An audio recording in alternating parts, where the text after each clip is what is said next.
Hello दोस्तों, स्वागत है आपका आपके channel UP triple S C score point पर। इस चैनल पे हम daily UP triple S C PET के सब्जेक्ट वाइज प्रैक्टिस सेट लगाते हैं जो आपके पेट एग्ज़ाम में काफ़ी सहायक सिद्ध होंगे। तो चलिए शुरू करते हैं आज आपका इकोनॉमिक्स का 25 सर्वश्रेष्ठ क्वेश्चन। पहला क्वेश्चन है कि भारतीय रिजर्व बैंक की स्थापना कब हुई?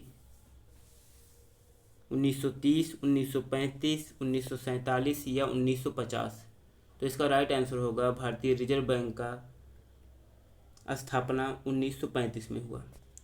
दूसरा क्वेश्चन है कि भारत में योजना आयोग की स्थापना कब हुई थी? 1947, 1950, 1951 या 1952? तो इसका राइट आंसर होगा भारतीय योजना आयोग का स्थापना 1950 में हुआ था। तीसरा क्वेश्चन है कि भारत का पहला पंचवर्षीय योजना कब शुरू हुआ था? 1950 में, 1951 में, 1955 में या 1966 में?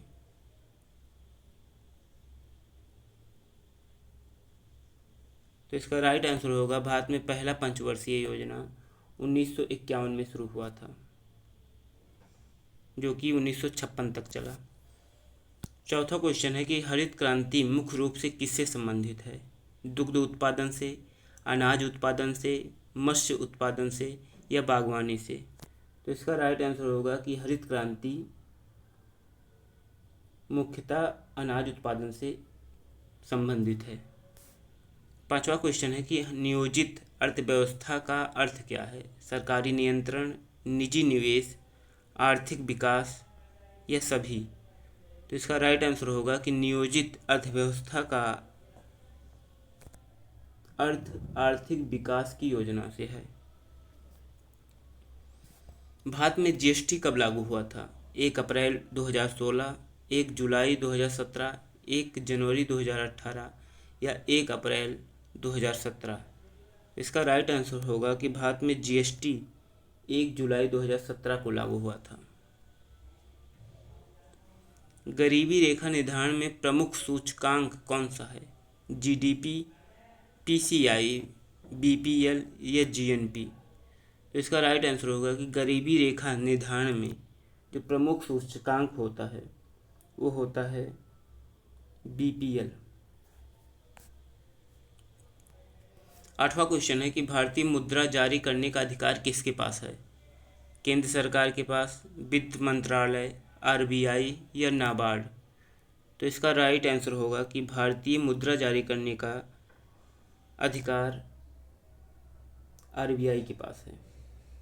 तो इसका राइट आंसर होगा ऑप्शन सी। नवा क्वेश्चन है कि नीति आयोग की स्थापना कब हुई थी? 2012 में, 2014 में, 2015 में या 2016 में? इसका राइट आंसर होगा कि नीति आयोग की स्थापना 2015 में हुआ था। 10वां क्वेश्चन है कि भारत की सबसे बड़ी आय का स्रोत क्या है? आयकर, जीएसटी, सीमा शुल्क या कारपोरेशन टैक्स?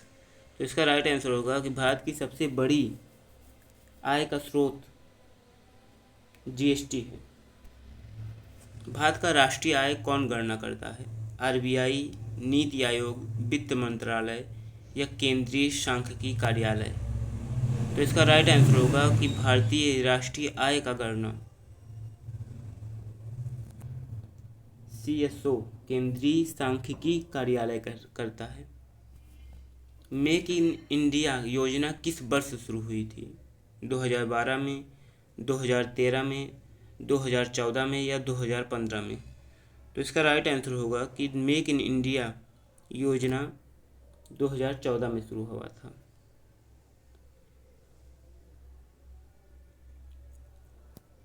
मुद्रास्फीति का अर्थ क्या है? धन की वृद्धि, वस्तुओं की कमी, मूल्य उत्पादन में वृद्धि या उत्पादन की वृद्धि? इसका राइट आंसर होगा कि मुद्रास्फीति का अर्थ मूल्य स्तर में वृद्धि से होता है। भारत का वित्तीय वर्ष कब से कब तक होता है? जनवरी से दिसंबर तक, अप्रैल से मार्च तक, जुलाई से जून तक या मई से अप्रैल तक। तो इसका राइट आंसर होगा कि भारत का वित्तीय वर्ष जो है वो होता है अप्रैल से मार्च तक। 15वां क्वेश्चन है कि नाबार्ड किससे संबंधित है? शहरी बैंकिंग से, विदेशी व्यापार से, ग्रामीण विकास और कृषि से या औद्योगिक विकास से। तो इसका राइट आंसर होगा कि नाबार्ड ग्रामीण विकास और कृषि से संबंधित होता है। 16वां क्वेश्चन है कि सेवा क्षेत्र को क्या कहा जाता है? प्राथमिक क्षेत्र, द्वितीयक क्षेत्र, तृतीयक क्षेत्र या कोई नहीं। तो इसका राइट आंसर होगा कि सेवा क्षेत्र को तृतीयक क्षेत्र कहा जाता है। 17वां क्वेश्चन है कि भारत में बेरोजगारी मापन संस्था कौन सी है? RBI, NSSO, CSO या प्लानिंग कमीशन। इसका राइट आंसर होगा कि भारत में जो बेरोजगारी का मापन करता है वह है NSSO। भारत का सबसे बड़ा सार्वजनिक बैंक कौन सा है? ICICI, PNB, SBI या HDFC। तो इसका राइट आंसर होगा कि भारत में जो सबसे बड़ा सार्वजनिक क्षेत्र का बैंक है वो है SBI। 19वां क्वेश्चन है कि भारत का मुख्य निर्यात उत्पादन कौन सा है? पेट्रोलियम, चाय, कपड़ा या इंजीनियरिंग क्षेत्र। तो इसका राइट आंसर होगा भारत का जो मुख्य निर्यात उत्पाद है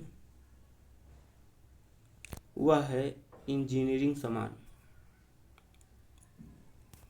20वां क्वेश्चन है कि काला धन किससे संबंधित है? अवैध रूप से अर्जित संपत्ति से, विदेशी मुद्रा से, सरकारी निवेश से या व्यापार घाटा से।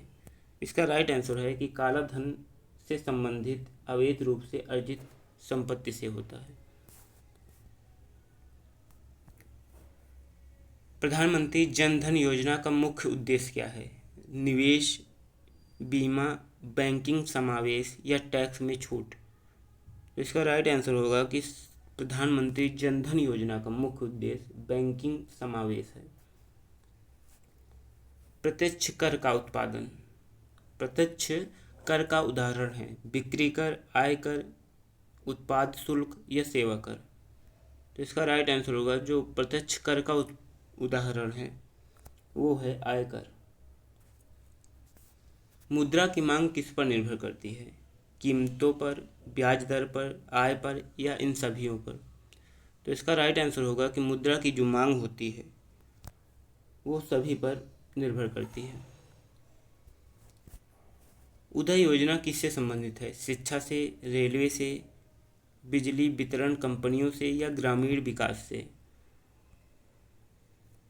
तो उदय योजना का संबंध डिस्कॉम अर्थात बिजली वितरण कंपनियों से है।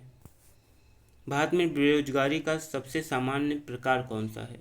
मौसमी, संरचनात्मक, प्रच्छन्न या खुली बेरोजगारी। तो इस 25वें क्वेश्चन का आंसर आपको कमेंट बॉक्स में देना है और ये भी बताना है कि ये क्वेश्चन आपको कैसे लगे। ऐसे ही डेली वीडियो देखने के लिए हमारे चैनल को सब्सक्राइब करें। धन्यवाद। मिलते हैं अगले वीडियो के साथ, किसी अगले टॉपिक के साथ।